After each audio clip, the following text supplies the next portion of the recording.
We the people unite.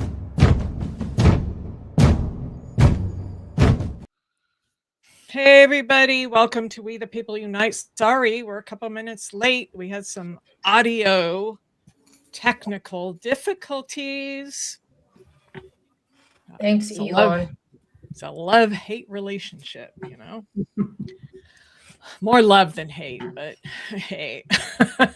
How's everybody tonight? Hey, Jazzy. Hey, Jazzy. Hey, Jazzy. Hi, Jazzy. I feel like I'm hungover from the State of the Union, and I haven't had a drop of alcohol. Mm. The People's State of the Union, and that's what the problem is. It's the People's State of the Union. It's in our house. Mm-hmm. Yeah, no kidding. I spared myself. I did not watch it. I watched instead. We almost canceled the show because you wanted to watch it. No, I watched the State of the People.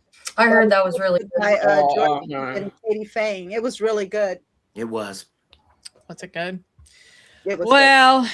So yeah, like we said, last night was the State of the Union. Michael Delaney. I didn't watch it either.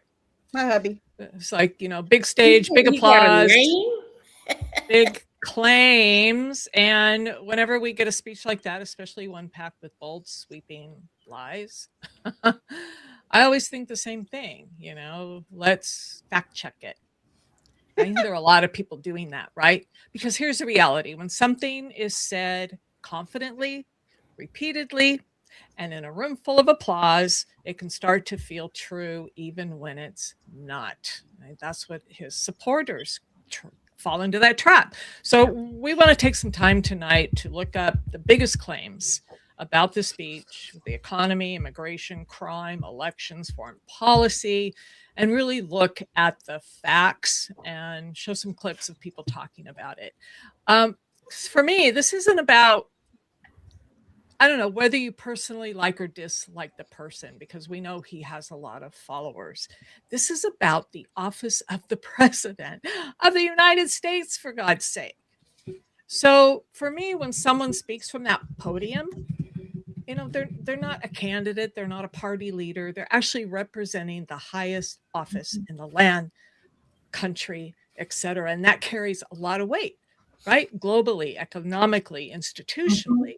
So the question isn't, do you agree, for all you Trump supporters out there? But the question should be, is it true? Is it true? Because if we stop checking what comes from that office in particular, if we just accept it because it sounds confident, because he gets applause, then we reduce something sacred just to political theater, right? And so theater is not governance. Accountability is governance. And right now it appears we have no governance because we have no accountability, only capitulation. That's what I take from it. What say you all?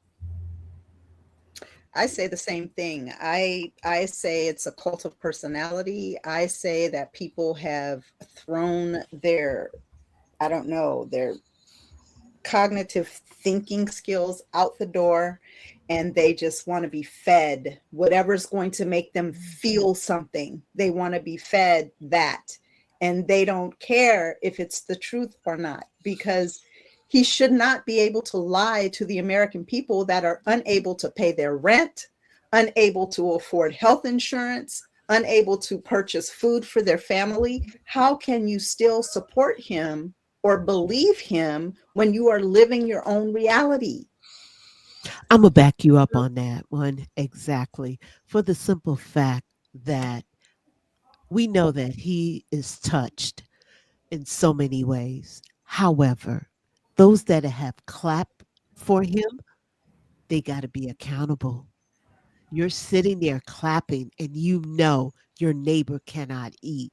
You know they rounded up people in the streets. You know that people have died. You watched it. You've listened to it. You might have turned your back on it. However, you know about it and you stood up and clapped the whole entire night. That was so disgusting. He didn't want to mention Minneapolis And he didn't want to mention the Epstein stories. He didn't want to mention the truth. He, like they said on MS Now, that he lives in a bubble, and he put Al Green out for telling the truth. Say what you. Does this ever seem to you like the reality shows that we live It in? is a Every day. reality show. Every Let's day. make a deal. Every day. Well, yeah, that's what I think he loves. Well, that's where he came from for a while. Well, they was giving out what's the prizes all about? When we start doing that? Say, The awards. you know, the Trumpers can say what they want about Obama and Biden, but the policies that they tried to enact and put forward still benefited them. They benefited everybody. And even, God forbid, with freaking like Bush, even he tried to do stuff to help. They knew, and even like people like Dick Cheney, like they still wanted what was best for the country at the end of the day. More than this guy. And I would kill at this point to have a Republican like Bush just so I could get the memory of all this effery out of my head from like the last 10 years. Like this has been going on now for 10 years, whether we want to admit it or not. Amazing how we feel that way too. Because I was It's been going on for 50 years. Yeah, but I'd rather have any of those presidents that were in my lifetime than. I think I forget who it was. I think it was on Zateo with Mehdi Hassan, how he was talking about the best thing Dick Cheney ever could have done was endorse Kamala Harris right before he died. That was that's how screwed we are. Yeah, that was Mehdi. Yeah. Oh my I God. think that I lost my thought. Sorry. That's not true.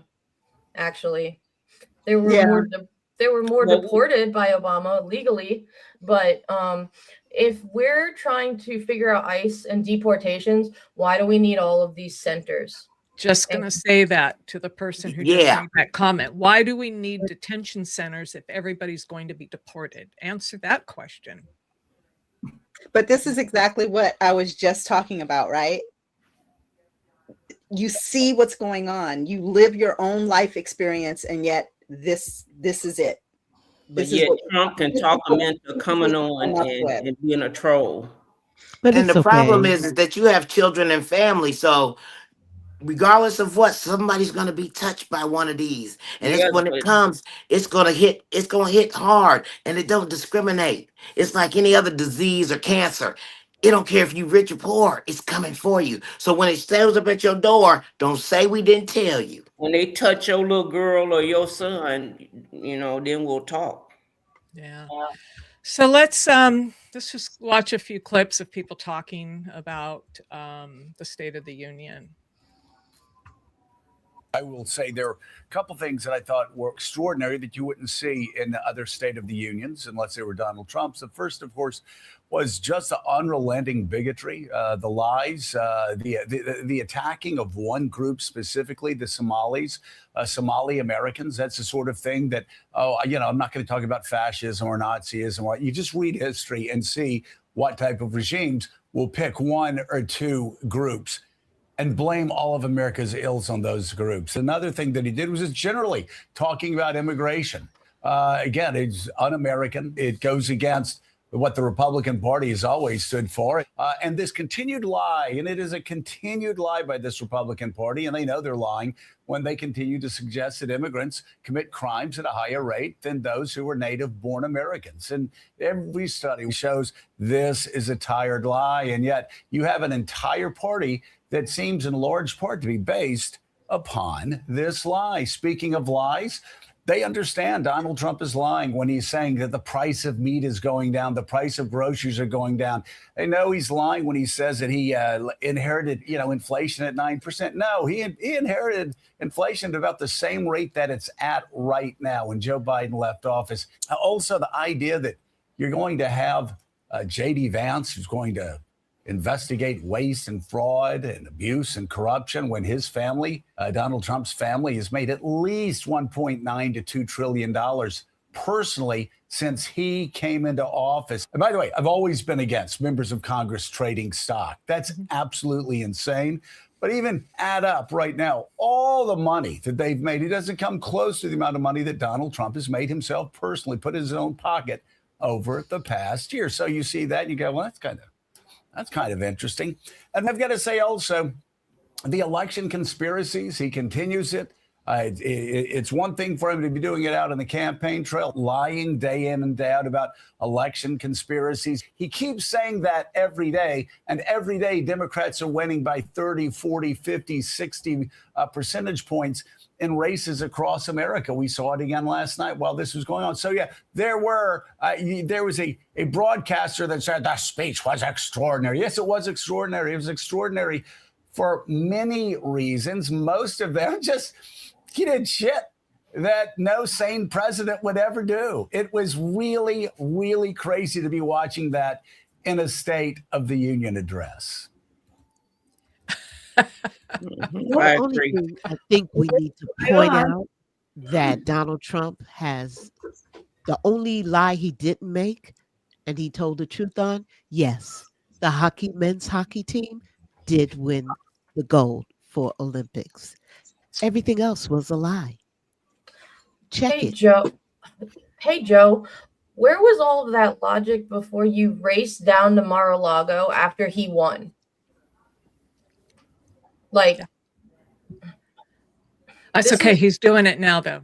I know, but like, he's saying facts that all of us have known for the last 10 years plus. Like, this is just.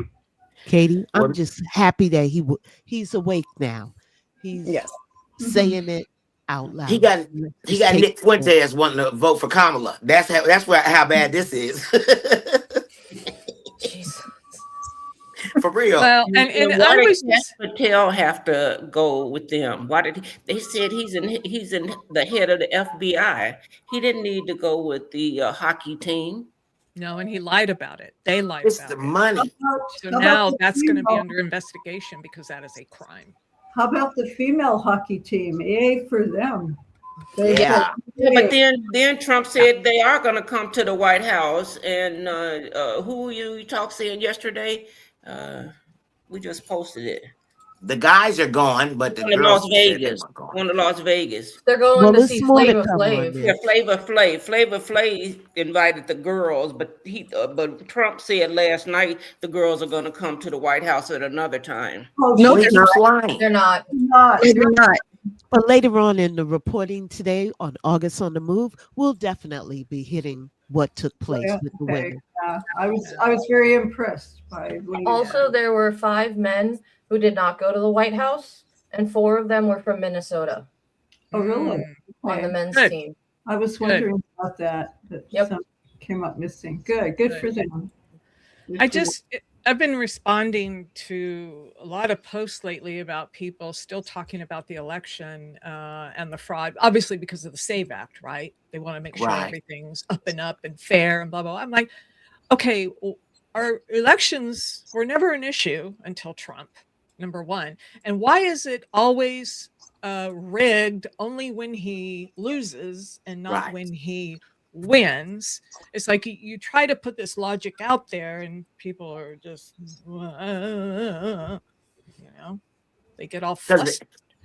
Because they know they're wrong and they don't have an explanation. I grew up in a cultish type thing, and as long as it's a group think, you're fine. They encourage you to find your own truth, but they don't tell you the secret is when you find it, just make sure it aligns with what we already said. And so there's no deviation. It's the reason why Kim Jong-un just got elected again 100%, because it's all a lie. Yep. 100%. 100%. Let's listen to some more feedback this time from our ladies at The View. I won't play the whole thing, but I'll play a little bit. Yeah. So it looked like a lot of strange things happened last night also.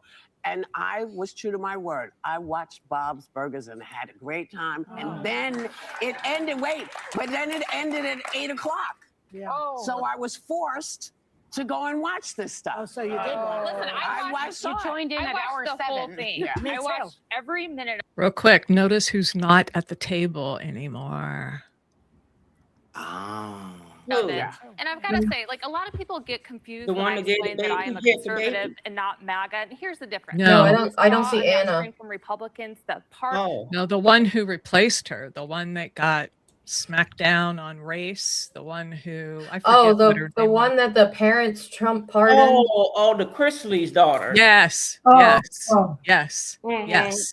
Yeah. She's not there. She's not there. Sorry, Yeah. let's go on. I just wanted to make that notation. Savannah, yeah. Tribalism that you saw on display there, that is different than being a conservative. And so that's what we lost there. But on the reality TV aspect, it is so uncomfortable to see how expertly he continues to create villains on stage.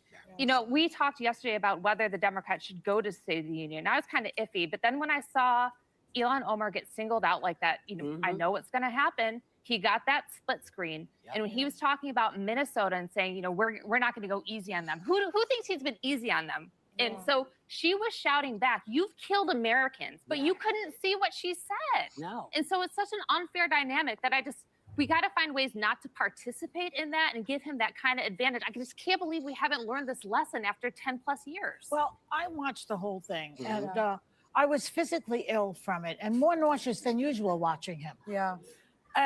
The way he was demonizing immigrants made me sick. It made me sick. Yeah. This country, I was saying to my husband, what makes this country great? What made it great and different from other countries, let's say in Europe and other places, is that we welcomed immigrants in this country. My family left Italy because there was no work in Italy when they were there in southern Italy, and they came here, and that's why I'm sitting here today. And it just made me it made me feel really sad. That's the reason America has been what it is. I don't want to make a speech, but I was furious and scared as the Bert and Ernie kept jumping up behind him also. And every time he lied, the economy is great. These idiots would be, yay! Oh, the economy, everything's great. Immigrants are the problem. Yay! We're going to take your power to It was terrorists. sickening to watch. Joy and I were texting each other, and I watched the whole thing too. I almost fell asleep because it was so boring, actually, parts of it. But I think that's what got to me as well, that demonization of the entire Somali population. That was disgraceful. Language matters. Keep, the saying that people are illegal aliens, that really matters. We haven't used that term for so long. Now it's back in vogue. You are not illegal as a human being just because you're undocumented. And so that for me felt dehumanizing to our immigrant population. And I disagreed with you yesterday, Joy, when you said, the Democrats shouldn't go. They shouldn't dignify this type of performance. And I disagreed with you. And now I agree with you because like you said, someone like Ilhan Omar, who fiercely is protective of Minnesotans and Somalians, in particular, she gave him that moment that he wanted. Yeah. When the Democrats wouldn't stand because he was calling people illegal aliens, they didn't stand, and he called them crazy. They gave him all these moments. Just you know what? out. One of the reasons they were, he started by attacking Nancy Pelosi first. Yes. That was the first thing. He's scared of her. Well, he should be scared of her. Were you about to say something? I was just going to say that the overall theme that jumped out at me is America is not perfect. It's one of the most successful social experiments of diversity ever. It's almost ready to turn 250 years. I've been very proud of this country for a long time, knowing it has ugly parts of its past. But to hear him just say, we've been losers, we've been this, until I came along, it's like a savior complex. Yeah. This world has seen so many great moments. It had slavery. It also had a civil rights movement. It had women suffragettes. Women couldn't vote. It's had, with every dark part, it's often come out another place. We fix things. Flexing, yeah. I think it's a great country. Hearing how crappy he feels about every time before him and how only he alone could do what he's done. I'm sitting in bed watching it with earphones in, facing my 6-year-old who couldn't sleep alone last night. So I'm laying there and I thought, what's coming in my ear and what I'm looking at in front of me are such different worlds of what we have coming forward. And it was just, it was hard to say. I want to stop right there. There's a little bit more, but that was kind of the crux of it. What'd she say, Bert and Ernie? Yeah. Oh I can't stand looking at Mike Johnson's face. I just. She right. It did look like Bert and Ernie. I swear they were just following what Johnson and JD were doing. Like they're like, oh, they're standing. Oh, I said right away to my husband, I'm like, oh, it just feels like a bad Catholic mass right now. Let us sit, let us stand, let us sit, let us stand. Like, oh. And why is Tiffany always showing up at the weirdest time? Look here, Tiffany, and then Barrington popped up. Why are all y'all there? Clout. They just so, and he attacked the SCOTUS in their face like that. He don't take any disloyalty. They gave him everything, and they were looking like, what? I Well, did see the clips. there are only 4 of them there too. You, Anita. Right. 5 didn't come.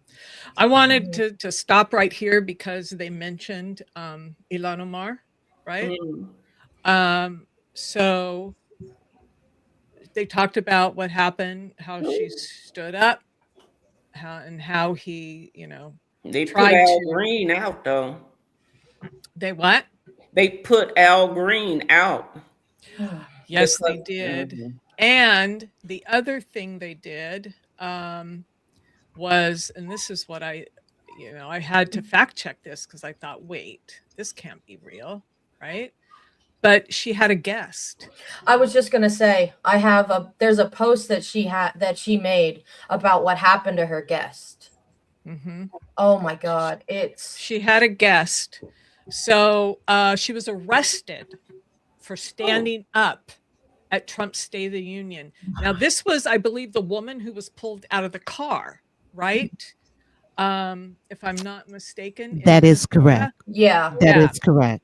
Right. So Democrat Minnesota was arrested. Omar had invited Aliyah Rahman, Aliyah, a U.S. citizen and a Minneapolis resident who in January was removed from her car and dragged by immigration agents in the city as part of Trump's increased efforts to arrest and deport alleged undocumented immigrants. The officers have been shouting for her to move. I'm disabled. She was trying to explain to them.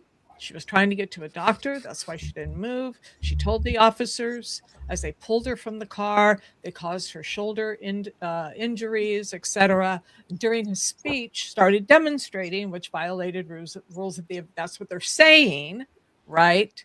So she was. This is her earlier when this is her at the State of the Union. This was her, if you remember, we covered this, getting dragged from her car. So what I want to know, again, the hypocrisy is just uncanny. I seem to remember, oh shoot, when I left out and came back in, I lost my files. Remember this bullshit? Why is it different for her? Well, why is it different? It's not. Yeah, because it's us. Because it's somebody on the left-leaning side, and it's hypocrisy, and nobody's going to do anything about it because they let it happen. So why not do it? I keep posting this picture to people who were talking about this. I'm like, well, and also too, y'all have short memories. Sorry. Also, too, Ilhan stated that her guest was so aggressively handled until someone intervened to get her medical attention that she had to be taken to George Washington University Hospital for her treatment. And then later they booked her at the United States Capitol Police headquarters. Like, that is direct quotes from her Facebook. Like Ilhan Omar's direct quotes. Like, this is for standing. She stood. We can't let it stand. This can't keep happening. I thought that was the problem. On Occupy Democracy, that podcast, she was on today and she talked about how they handled her, how they abused her. And if it wasn't for one of the guards that was in the hallway that told them, stop, she needs a wheelchair, the abuse would have Thank continued. God for him. The abuse. Yeah. I just.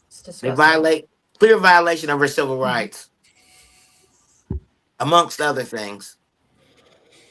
Yeah.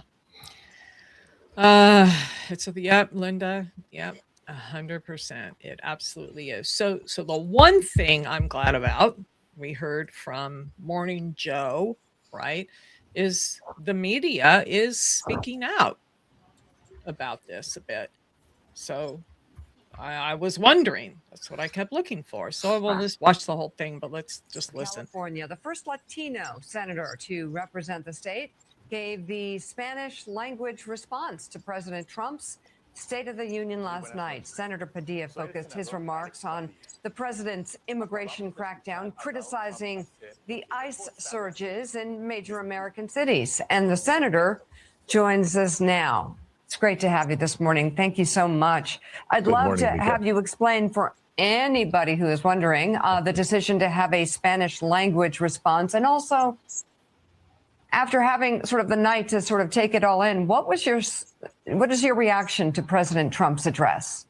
Yeah, President Trump's address, besides being very long, was in many ways exactly what we predicted, right? You just did a lot of fact checking. Mm-hmm. His speech was full of lies, with a few misrepresentations added in. He lied about the economy, and I certainly discussed that in my response after last night's State of the Union.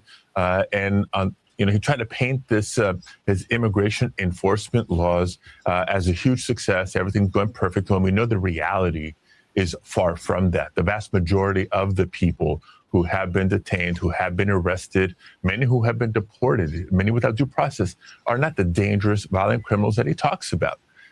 They're people that maybe they came legally, overstayed a visa or what have you, maybe undocumented, but don't have criminal convictions on their record. And so there is a direct link between the two. When you start deporting a significant amount of your construction workforce, when you're deporting people who work in agricultural fields or in meat processing plants, et cetera, then the cost of food is going to either continue to be up or go higher. The cost of housing is going to continue to be high or go even higher. So they really are interrelated here.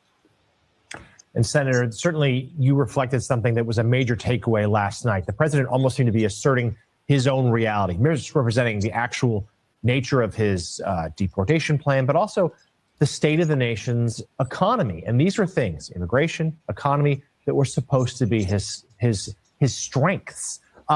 Talk to us, if you will, about what your constituents are telling you, particularly about the cost of things. You started to touch on it there. Have they felt that their lives are, in fact, better now than they were a year ago? Do they think that there are things they need each and every day, from housing to food, gotten any cheaper? Absolutely not. And that was one of the through lines, right? My response to the State of the Union in Spanish, Governor Spanberger in English, but the emphasis on costs, cost of living, everyday cost. Everybody's got to pay the bills. Cost of food hasn't come down. I don't just hear from constituents. My wife and I are raising 3 boys of our own, so you name it: eggs, meat, milk, etc. It's a little painful to go to the grocery store these days, and it continues to be the case. We called the president out on his lie about the cost of gasoline when you're pumping at the gas, the cost of electricity, in addition to the cost of healthcare, your water bills, etc. Americans are feeling the pinch because of Trump's bad, failed economic policies, including but not limited to his unnecessary tariff wars, which we knew he didn't have the power from the outset.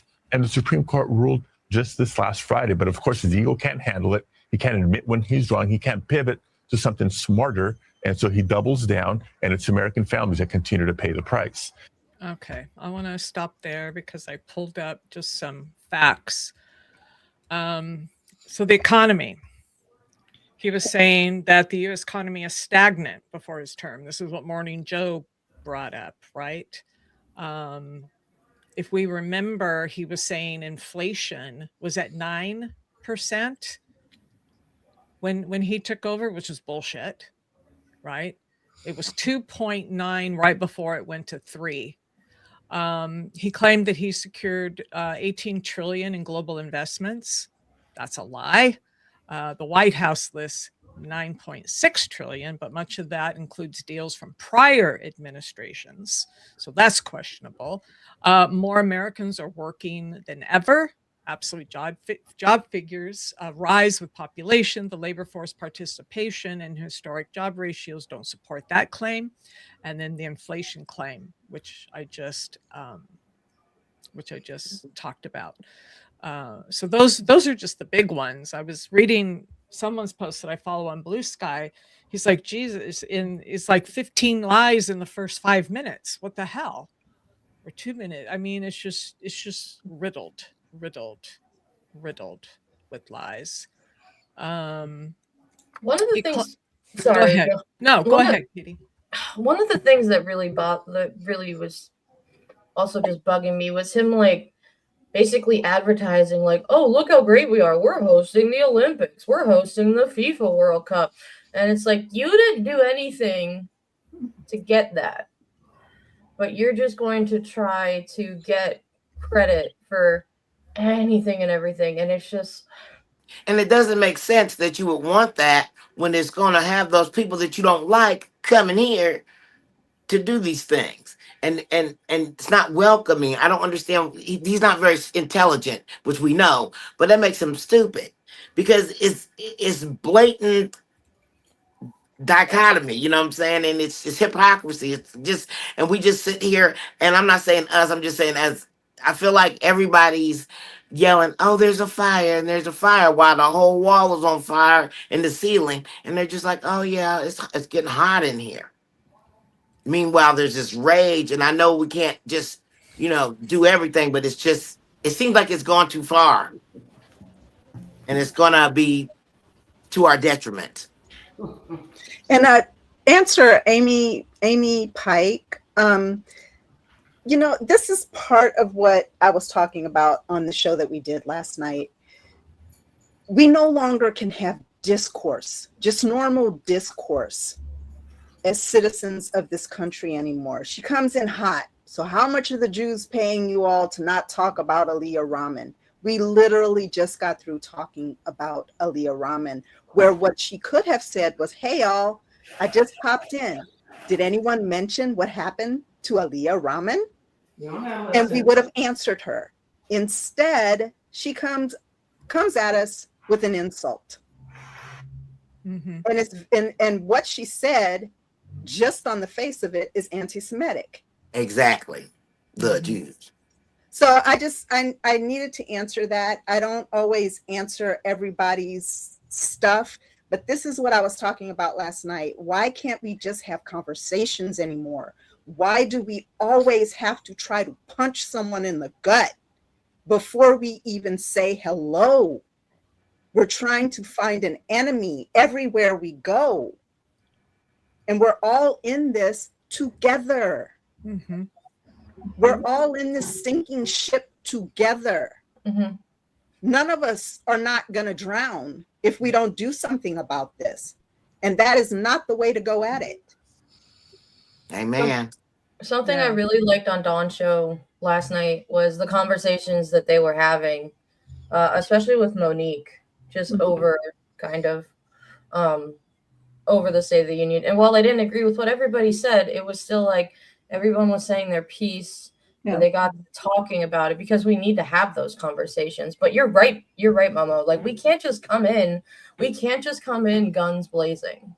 Well, it says more about the person who's doing the guns blazing than it does anything. Speaks volumes, because why are you attacking us? What is it that we're saying that's in you that you don't like and that you don't want to confront? And so, sorry, I had to go psychology on you. It's usually coming from inside the body or the house. So we're going to keep doing what we're doing. But what she said is absolutely accurate. And we need to continue to have this discord. We're not going to tolerate disrespect like that. And for Jewish people, Black people, anybody, that's not what we're here to do. We're here But to not like and subscribe. We definitely want to have your likes, your subscribes, and we do appreciate your comments. We might comment back, but be prepared for a conversation. Over to you, Kim. Thank you, August. The one thing I love what you were just saying, Katie, because what people don't realize, and Mo, what people don't realize is we are on the Titanic, and the only people who have lifeboats are the billionaires. That's it. Are these going to be seated by class? I wouldn't want to be too crowded. That was a brilliant line in that film. No, she was like, oh dear. I'm pretty sure I would be one of the musicians that's just playing as the ship's gone down and drinking. Because I think that would probably got it turned up. If it hasn't touched you yet, wait. Yeah. Unfortunately, we've been saying They're going to get that for a light year. bill. Yeah. We've been saying this for a year. It's going to get worse. And it's been getting worse. And if we believe in biblical things, and I don't want to bring a whole bunch of Christianity, but I believe in Christianity. And if we believe in the Bible and we don't sugarcoat it and make it into something, it says these things are going to happen, and that these things need to happen in order for other things to happen. So if we living in those times, I feel anyway, and it's just going to keep escalating, but we still have to keep fighting it because he doesn't say we have to own it. We still have autonomy. Yeah, absolutely. So let's listen to another take from MSN Now. We can go, I think, with the speech, but I'm just going to hit on some of the things that just struck me right out of the gate.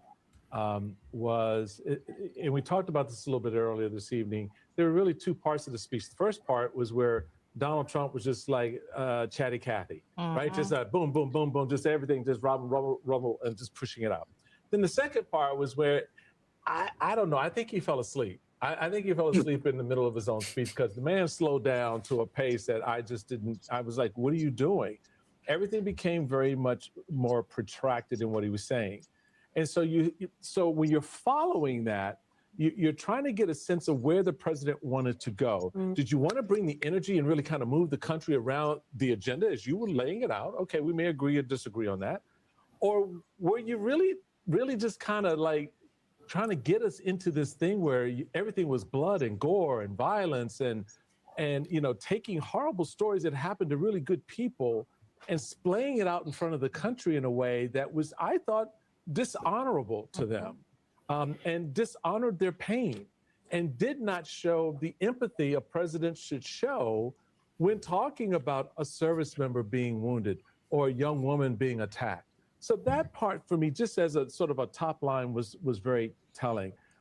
What I also discovered that Donald Trump's economy boils down to three things. It is the Wall Street market, a 401k, and tariffs.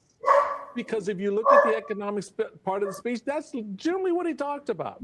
Everybody is, benefiting from Wall Street. The Dow is at 50,000 and the NASDAQ at 7,000. That's a big deal.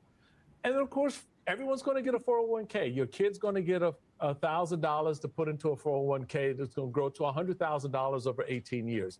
I did the math. I don't know what kind of interest rates those 401ks are going to be paying, but maybe Donald Trump knows something we don't. And, of course, tariffs. And the fact that he settled on this, I don't know if you caught this little ditty, Simone. Tariffs will replace the system of income tax. How does that work, Simone? I was almost an econ major in school. I was just 2 credits shy of econ, but my advisor, shout out to Sharice Williams, said, baby, you just need to graduate. So I am not an econ. I was almost an econ minor. Look, that is not how tariffs work. And I think it is striking that going into the State of the Union, you would not have known, like if you just beamed in from outer space, you would have no idea that the president had the worst approval ratings of any president ever going into a State of the Union, including the last time he gave a State of the Union in his first term. You would not have known that the Supreme Court just struck down the tariffs that he talked so glowingly about tonight as illegal a couple days ago. You would not know that beef is up 15%. I know. I thought of you on the beef. Beef is up 15%. I said it before. People are using Hamburger Helper, and no, folks out there, you actually do not need the beef for Hamburger Helper. That's why people are buying it, because they cannot afford actual beef right now. It was like a tale of two Americas.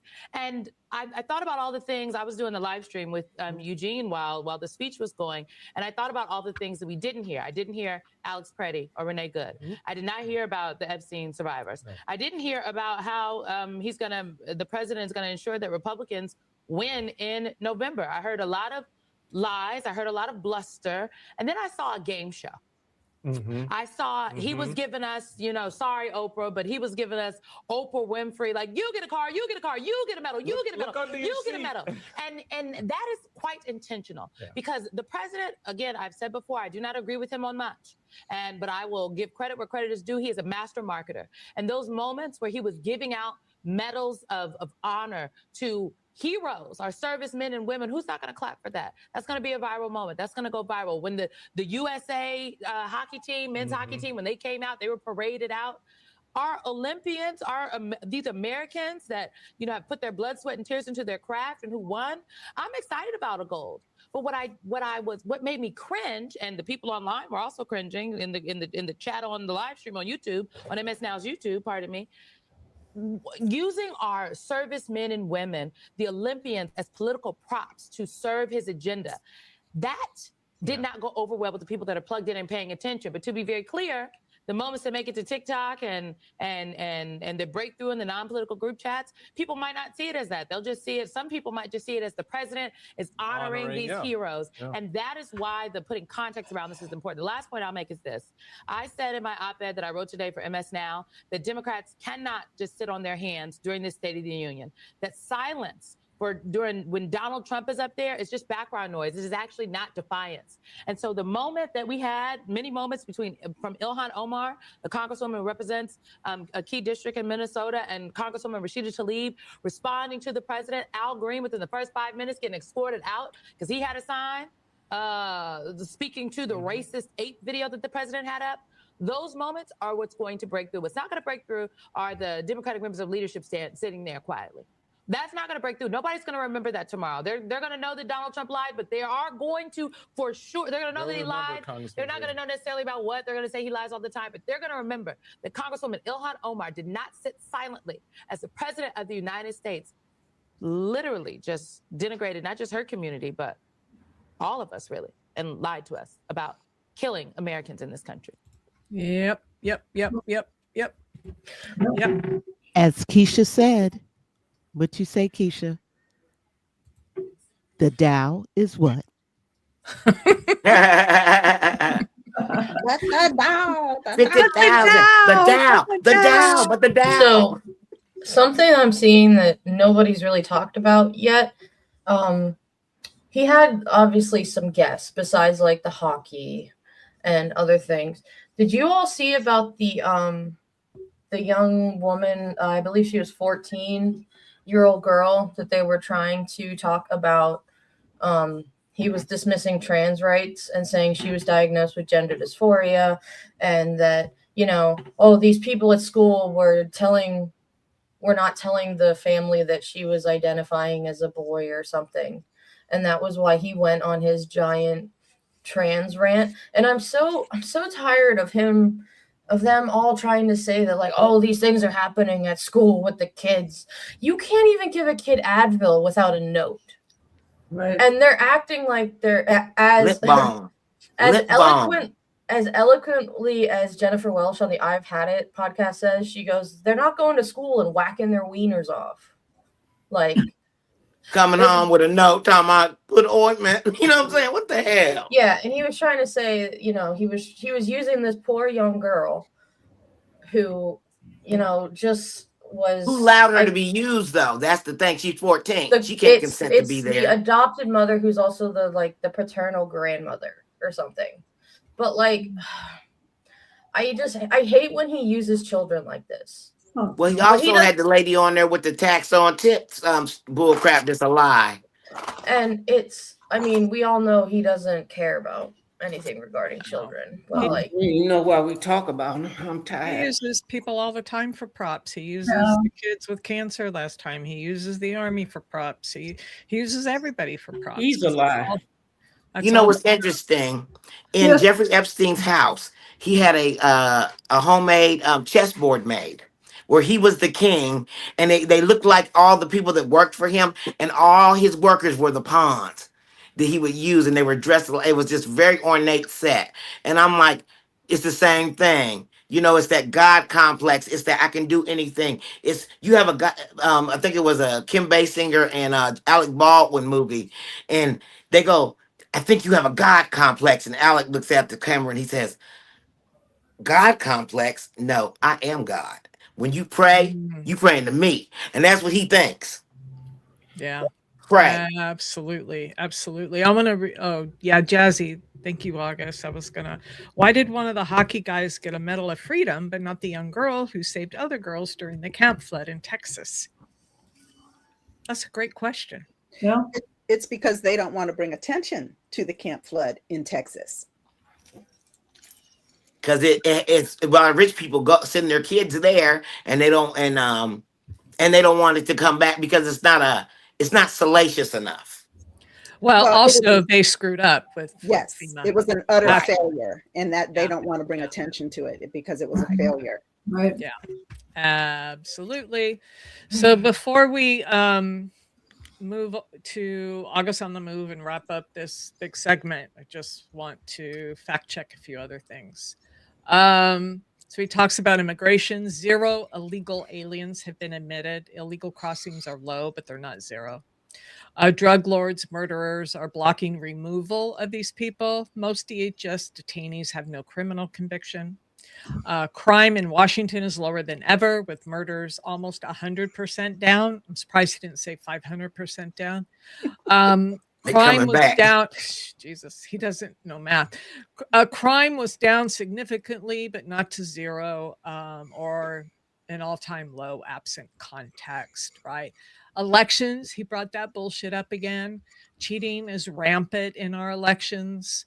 Comprehensive audits, we know, show very, very, very rare instances of voter fraud. And again, just like we said before, why is it cheating when he loses and not when he wins? He claims he ended wars, 8 wars in 10 months, 8 wars. Got money for wars, but can't feed the poor. Well, they weren't active wars. There were some conflicts, and he didn't play a decisive role in any of them. Iran's nuclear program has been wiped out, yet that's the reason we're there. Maybe we can talk about the Iran war. Iran never said it would not pursue nuclear weapons. Iranian officials have explicitly stated they do not seek nukes. He's saying he cut prescription drugs. There are some discounts, but nothing broad. His new plan would stop payments to big insurance companies and give money directly to the people, which is a joke. The plan has no clear evidence on funding, delivery, and I'm sorry, that little $1,500 is a penny, a drop in what it cost to get health care. Every branch of the armed forces is setting recruiting records.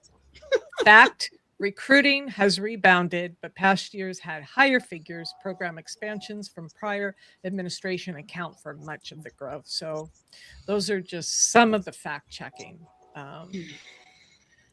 that we did. Oh my Lord.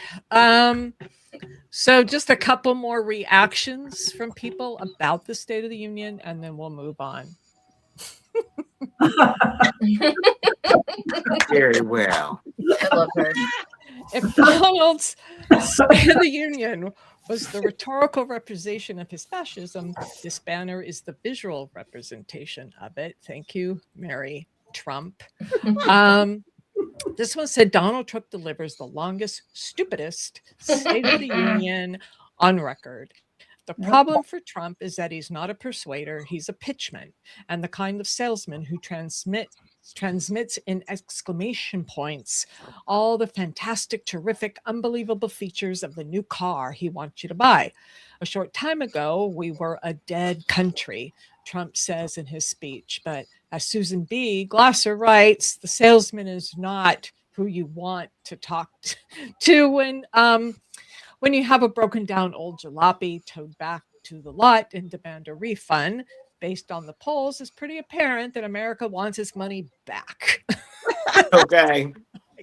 You think? All right. Yes. Oh boy. I did it without showing one clip of Trump. You did. Great You job. did. Yeah. Great job. That was the goal. It's so disgusting. Yeah. Oh my God. He's a used car salesman, definitely. Yeah. All right. August is on the move, I hear. What do you have for us, August? Absolutely. So, why everybody is talking about Trump, the world still turns. So, we're going to go over to where the mayhem continues to be. I'm taking you into Mexico. Let's see what they have to say. Well, we are getting a closer look at where a notorious drug cartel leader was killed in Mexico as a wave of cartel violence continues to erupt in popular tourist areas. Take a look at this video. You can see the compound where the drug kingpin known as El Mencho was taken out by Mexican special forces on Sunday. This is all happening as chaos is continuing to pour into the streets. This was the scene in Guadalajara yesterday. You could actually see burned cars, storefronts with shattered glass from bullet holes. NBC News correspondent George Solis is following the very latest from our Miami bureau for us. George, all of this unrest is being blamed on these cartel members who are furious over essentially the killing of their boss. I mean, what do we know about the operation that initially took El Mencho out? Yeah, great question. And so what you have is a guy who was wanted by both Mexican authorities as well as the U.S. Now, earlier we've been reporting that the U.S. did acknowledge that they provided intelligence that led to what was meant to be the capture of El Mencho. But of course, during, as you saw there in the video, there was an escalation at the compound. So the military, the special forces there that were trying to take him into custody, exchange fire. They ended up killing him as they were trying to transport him after they transported him, towards Mexico City. Now, Mexico's president at one point saying, look, we did receive intelligence from the U.S., but the information that we got from one of his romantic partners, that was all intel that was collected by our government here. So that is essentially what they say led to this eventual location, to the gunfight, and then, of course, the eventual killing and then the unrest that we saw. George, the Mexican embassy in the U.S. says the situation is now beginning to stabilize after some targeted operations. What are you seeing? What are you learning? Yeah, so there's still a lot of tension, of course, especially from the American tourists, but you are starting to see what they are describing as a stabilization. That's also something that was echoed by President Claudia Sheinbaum. The embassy here in the U.S. from Mexico actually putting out a notification a little bit ago saying the security situation, there it is on your screen, has stabilized following these targeted operations in the state of Jalisco. They are now proceeding to reopen transit corridors and restore public safety smoothly. And here's the highlight here. American operations are airline operations are normal and international carriers are resuming flights today. And Puerto Vallarta International Airport has reopened to domestic traffic. So a lot of those tourists were speaking with saying that they're looking to get out tomorrow. It seems like their chances are increasing exponentially, guys. Well, that is a bit of good news then. George Solis, thank you so much. We thank you for watching. So we have to be aware of what's going on in regards to this cartel fight. They killed him in custody, and it's not going down too well. What do you guys hear or know about it? I know. I watched a thing today, and a little segment on somebody's show. And anyway, the girlfriend, they showed her, and they followed her to the hideout location, and that's how they found him. But my issue is everything went pretty much like I expected it to. The fight, they got him out and everything, but it's when he gets killed in the interim that's the problem. They murdered him. And I'm not saying he didn't deserve whatever, but that's not mine to do. Bring him to trial. But in between there, what happened that you lost control of him, that you had to kill him? It doesn't make sense. He should have died at the scene if that was the case. And I think that's where the anger is coming from, on top of, it's a cartel. Yeah, absolutely. It does make sense. Anyone else before I move on?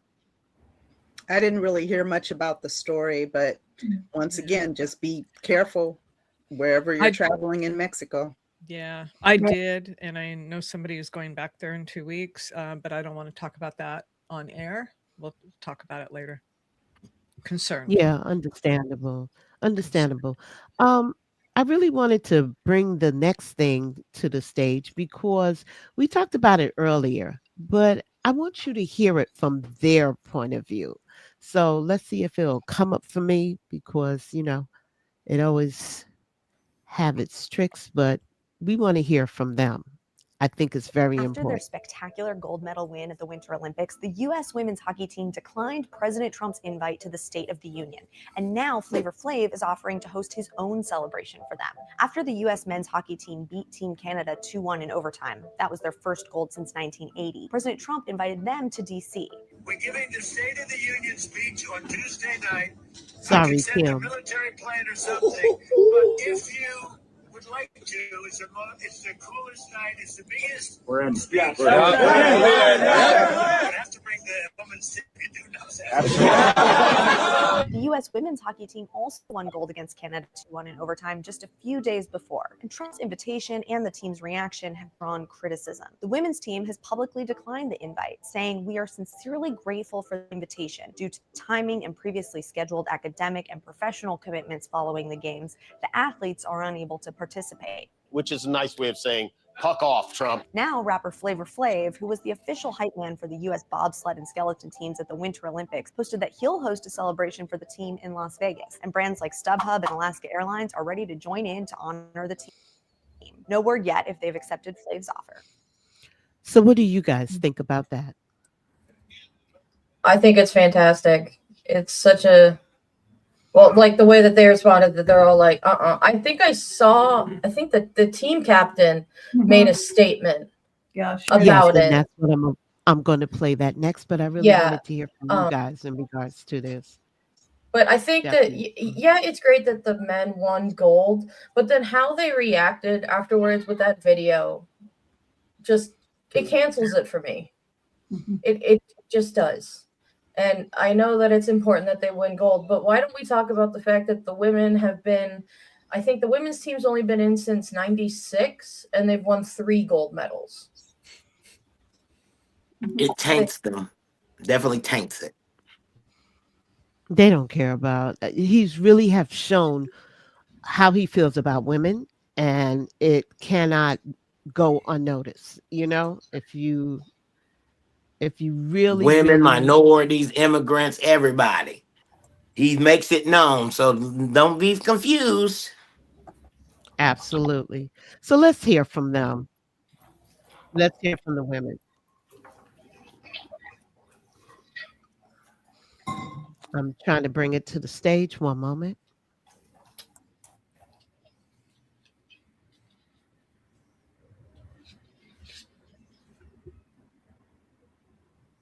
It looks like it's taking a while. Hold on. Let's see. Flavor Flav. I'll just say that part. I'm not seeing it on the screen. Do you see it, Kim? Can you pull it in? There it is. It just popped. You got up. it? Okay. I see it down below. Right. It just popped in. I'm trying to add it to the stage. Okay. All right. Let's see. Hang on one second, people. Thank you. There she goes. Please like and subscribe. And share. Tell everybody about us. Yeah. Become a member too if you are so inclined to help support our work and our stand up for democracy message. We are civic media, right? Activists in that way. Right. So please like and subscribe if you want to hear the truth. And this guy's playing the show up, y'all a liar. Like Kendrick said. Yeah, let's hear from the good ladies. We would refuse without hesitation. Refusing the invitation isn't just about scheduling conflicts. It's about not accepting that the gold medal we earned with blood and sweat is being used as a tool for politicians to avoid trouble. You've all seen that video. The president, in a call with the men's ice hockey team, publicly said we have to invite the women's team too. If they aren't invited, I believe I'll probably be impeached. Listen to that. This isn't an invitation. First of all, we won the gold medal on the 19th, and it wasn't until 3 days later during the president's call with the men's team that he casually mentioned inviting us. In contrast, the men's team received a personal video call from the president on the day they won, along with a chartered White House plane and priority invitations. Us, we didn't even have time to adjust our schedules. This is just for show. Secondly, there's the difference between the men's and women's teams. We can only take commercial flights, check in our own luggage, and handle all the check-in procedures ourselves with no one supervising us the whole time. Meanwhile, the men's team has dedicated personnel and a medical medical team with them. This is a blatant denigration of women's sports. We're both trying to win glory for our country, so why should we be just dispensable decorations? We've always said that sports have nothing to do with politics, and we will never allow them to be used as a political gimmick, even if the White House. So, Yay. what do you guys think? I think she nailed it with the right temperature. I think her words were powerful. I think she showed character, and that's what we're losing. The women nailed it. Let's hear from you guys. I'm just happy that she didn't let that stock statement stand, because why are we always trying to maricalo and not just show the whole country what it's really about? We keep on trying to not embarrass him, not upset him. No, he should be faced with what it truly is. So I'm really, really happy that she had the courage to come out and say what it was really about, and not just let that little placid statement just stay out there. I'm just going to say I'm totally impressed by that lady and that team. Good for them. Good ladies. You're showing Trump what we're really about. They won 3 days ago, 3 days before the men. And you coming out on right there just because Kash Patel was on site. I think that was disgusting. And he showed who he is. Absolutely. But it was an invitation. On our dime. On our dime. Absolutely. He's the FBI director. Why does the FBI director need to be on the plane and drinking beer with 20-year-olds? Great question. Why is a podcast? Why is he a director? That's what I would say. That's really. So I never, whenever we hopefully get out of this, I never want to hear again about women on their periods and starting wars and all that bullshit, because this matriarchy of all of these amazing strong ass women are the ones doing the work, while the men all just sit on their hands and are like, oh daddy, tell us what to do. It's the women that have the balls. I'm just saying. Spot on, Katie. Spot on. Well, you saw that baby egg.